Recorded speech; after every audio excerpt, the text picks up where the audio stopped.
Welcome ටු මයි YouTube channel. ඔන්න අද මම පොඩි වීඩියෝ එකක් අරගෙන ආවේ අපේ කාර් එක කොහොමද වොෂ් කරන්නේ කියලා. මේක ඔටෝමැටික් එකක්. එහා පැත්තේ තියෙනවා මැනුවල් එක. අපිට පුළුවන් ඒකෙනුත් කරගන්න. ඒක එක ඔප්ෂන් එකක් කැඩලා තිබ්බේ. ඒක නිසා අපි මේකට ආවා. බලමුකෝ මේකේ කරන දේවල් නම් ඉතින් මම එහෙම ලොකුවට දන්නේ නැහැ. ඔයාලා බලාගෙන ඉන්නකෝ මොකද වෙන්නේ කියලා. මේකේ අර රේන්බෝ වැක්ස් එකක් යනවා. ඒකෙන් තමයි ලස්සනට කාර් එක හොඳට වැක්ස් වෙලා එන්නේ. ඔයාලා බලන්න කොහොමද මේ වීඩියෝ එක අනිවාර්යෙන් ඒක බලලා මට subscribe එකක් දෙන්න, ඉතින් කමෙන්ට් එකක් දෙන්න, ෂෙයා කරන්න.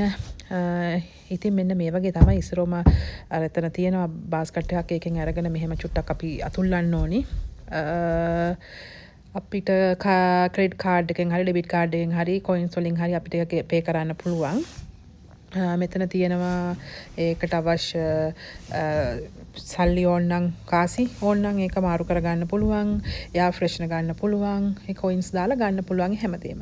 ඔයාලා බලන්න කොහොමද මේ අපේ කාර් එක ඔටෝමැටික් වොෂ් වෙන්නේ කියලා.